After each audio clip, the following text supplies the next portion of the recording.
Hey, what's up, guys? Today we're going to be talking about, you guessed it, the fall of Apple and the rise of Microsoft. So before we get started, I just wanted to say that I've been working as an IT technician for the last 4 years, mostly in business environments with a server and Active Directory domain. So I face a wide variety of different issues on a daily basis, some including Mac and, of course, mostly including Windows PCs. Also, I am a certified Mac repair technician. My relationship with Microsoft and Apple is honestly, I really like both of them. If it wasn't for my job, I really wouldn't have a preference towards one or the other. I could easily use any Apple product and as well as any Microsoft product. And actually, I currently have an Apple iPhone that I've used. I've literally had every generation of iPhone from the very first iPhone to the second, to the third, to the fourth, fifth, sixth, seventh. I went from the 7 to the 10S, which I currently have. And I've literally have owned a MacBook Pro since 2007, all the way up to like 2012 or 2013 was whenever I bought my last MacBook.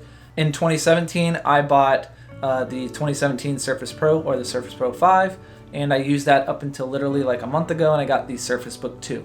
So with that said, I feel like over the last 3 years or so, Microsoft has actually made the better product, like just overall better product than Apple has. Apple has kind of lived off of their name that they already established years back, and they haven't really come out with anything groundbreaking other than the Apple Watch. I think is really the most exciting piece of equipment that they've come up with recently.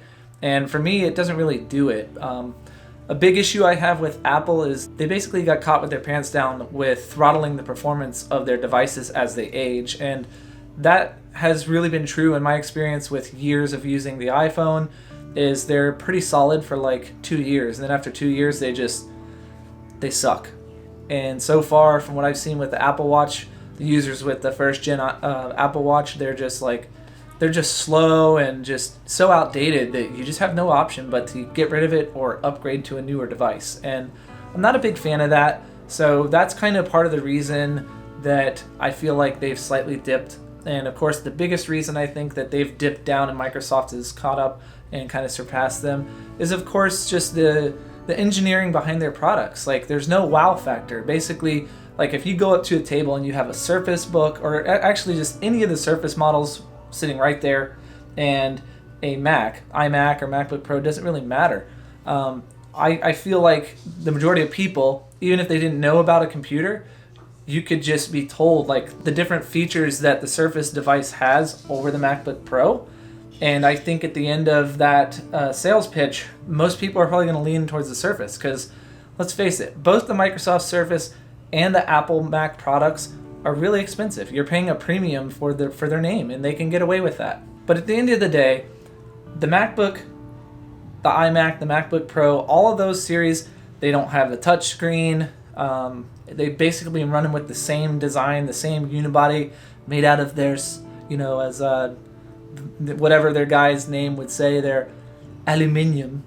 It's like it's a great design, but it's time for something different. And other than the trackpad being awesome on there, that's like, to me, the thing that stands out the most. But being that there's a lack of touchscreen on there, and it's just basically the same old Mac that has been available and hasn't really changed for years. And basically every year Apple will come out with a minor upgrade.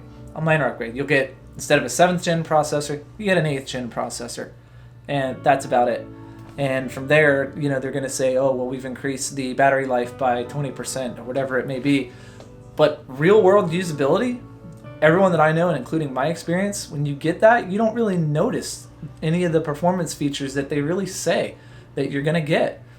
And it just seems to me like they're kind of just living off of their name for a little while until they can figure out what's the next best thing that they can create. Meanwhile, I feel like on the Microsoft Surface line especially, Microsoft has made a premium product that it's engineered great, but it's functional for the everyday user, which is exactly what I am.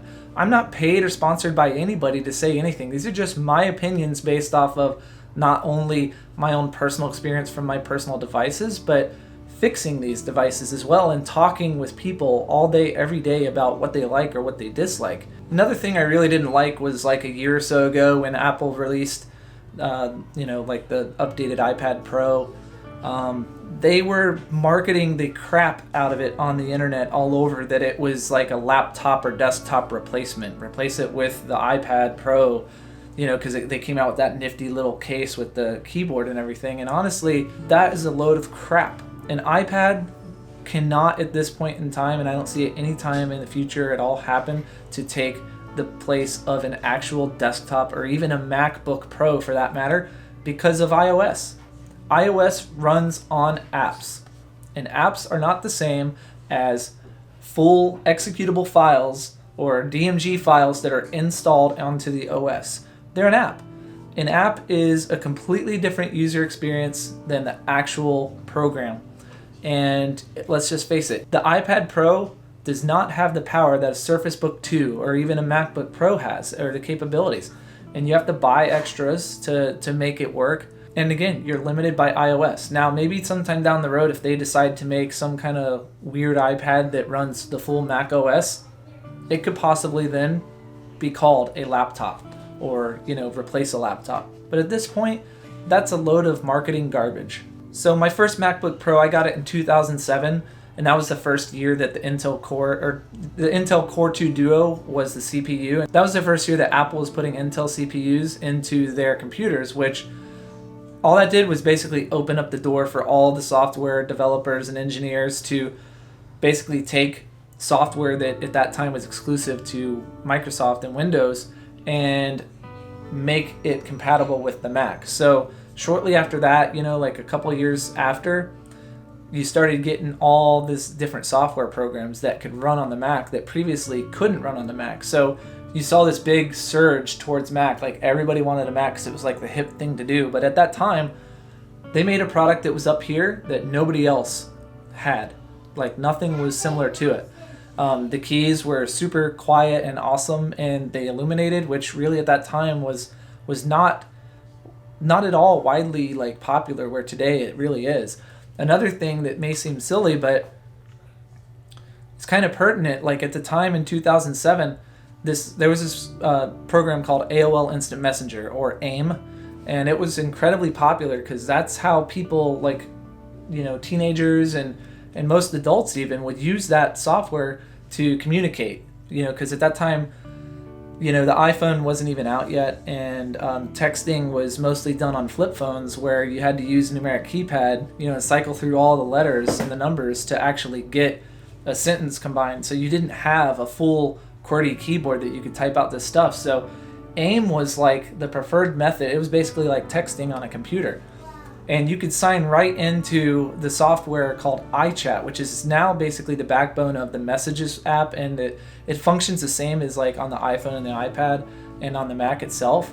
It uses the same little sound effects. They're like whoop, whoop. And that was just really awesome back in the day because, I remember with my friends in college, we'd be sitting in college and just mute our computers and sit there and have conversations during the lectures. And, it was a great form of communication mixed with a bunch of other things. It would come with iMovie, iPhoto at the time was the name of it, iWeb, so you can design websites, of course, GarageBand, iMovie, if I didn't list that one. And that was kind of like, it was very home user-friendly software that you couldn't get, like the home recording and home movie and all that stuff and video editing was nowhere similar to where it is now. YouTube didn't exist. Now you've got so many different options for that, but at that time, the Apple MacBook Pro was the only device that had any of those features. So like they were way up here. And then what they did was everyone saw that, and they, over the years, other companies started competing against, coming out with products, raising their level. And then, of course, Microsoft, being a big company, they jumped out with their Surface line, which I thought the Surface was, had potential, but I never liked the Surface until the Surface Pro 4 came out. When that one came out, I was like, wow, that actually looks pretty cool. And, well, not cool enough to buy it, but then when the 5th model came out in 2017, I actually thought it was cool enough to where I bought it. So and I still think that that's a great little machine. And then of course I wanted it the 15-inch screen on the Surface Book 2, a little bit more power to do photo and video editing. But both of those devices are really cool, and like I said, I used my Surface Pro 2017 model for over a year and a half and never had an issue with it. But overall, I think the versatility of the entire Surface line blows the Mac out of the water, and that's what I mean by a wow factor. Like, when you go up and you see all that a Surface device is capable of, of course you have to buy a lot of stuff separately, like the pen. You can buy a Bluetooth mouse, like the Surface Arc mouse. The type cover on the Surface Pro, none of that stuff comes with it, and it is pricey to buy all that extra. But that device, you truly do get a tablet, just a screen, that has a full Windows 10 Pro operating system on it. So it's not like an iPad where you just get iOS. So iOS is great in its own, but sorry, it's like I said, it's not going to be able to replace a real operating system like Mac OS or Windows. So on all the Surface devices, you do get that tablet, but also the full power of a PC. Especially on the Surface Book 2, which, the screen is awesome. It's 15 inches, it's huge. So visually, this is just an amazing 15-inch display that has an i7 processor and 16 gigabytes of RAM worth of power in this nice, awesome tablet. So not only that, but again, I can take a pen and I can draw on this, and that's amazing for artists and developers that want to use a pen in order to edit something. And I feel like if Apple ever got around to unlocking those features on a Mac of some kind, whether it's a MacBook Pro or a new device that they make down the road, I really feel like that would be something that they could do to really step up their game, to market their product towards a different market of people, not just the average people that would already buy a Mac. So again, this is pretty impressive to walk up to a device like this and be able to press a button, and it just is a sturdy, solid device when I hold it. So is the Mac. It really is. Like, the Mac is solid, honestly. I'm not trying to put the craftsmanship of any of these products above one another, because honestly I think both of them are built very well. But again, this is more of like a cool or a wow factor with the device. It's functional. It's not just a gimmick. It's actually functional. Like, I've used my Surface Pro, not the Surface Book, but I've used my Surface Pro many a times when I'm meeting with clients to jot down notes rather than type. I'm kind of a bridge of old school and new school, where I'd rather, like, if I'm meeting with a client for the first time, I like to jot down the notes, and that's just the way I like to work. So it works well. It just works. It's very functional as a tablet, and again, it's super easy to just pop this thing back on. You slide it back in, and it locks into place, and you're good to go. And now I have a perfectly working, super awesome laptop. So overall, honestly, I feel like both companies make a terrific product. But like I said, I've seen the swing in the market. I watched it back whenever, like I said, when I got the 2007 MacBook Pro, like, I watched it go and just raise up to where it was for many years. And honestly, they're obviously still doing extremely well, Apple. But I'm also starting to see that not only has Microsoft and other companies caught up with them as far as the technology, Microsoft has definitely gone up here. I feel like the Microsoft Surface line is probably the biggest influential factor on that. And of course, just the competition in the market. Competition is great. Like, competition has been around in the technology field since day one, and that's what drives these developers and engineers to create the next best product. Without it, you're just going to have a bunch of smart people that do make good products from time to time, but you're not going to get that groundbreaking piece of technology that changes the way that technology is looked at and used. So, in any market, you're going to have ups and downs, the peaks and valleys, and again, in a couple more years, we could be right back here talking about how Apple caught up and surpassed Microsoft, or we could see that it's going to be Microsoft for a while. It depends. Again, the competition, let's see what these people can come out with that's going to change the game, basically. And right now, I think that's Microsoft. Of course, You know, even with Microsoft, if you didn't want to pay the premium of buying a Microsoft Surface device, you can go buy like an HP or a Dell. You don't have to buy this super fancy thing, where on the Mac side, you're stuck. Like, bottom level MacBook is still really expensive. MacBook Air, MacBook Pro, the iMac, even into the iMac Pros. I mean, those stuff, that stuff is not really affordable for most people. And I will say, so is the Microsoft Surface line, but at least Microsoft is trying to get into more of an entry-level market with the Surface Go. I've not hands-on like had any time to really play around or use the Microsoft Surface Go, but from what I've seen on the internet and on YouTube, other people reviewing it, for the money, it's a really good device, and you're still getting that Surface line. So let me know what you guys think down in the comments section down below. Let me know if you agree with me. Let me know if you disagree with me. And just go ahead and leave a comment down below. And as always, we'll see you guys in the next video.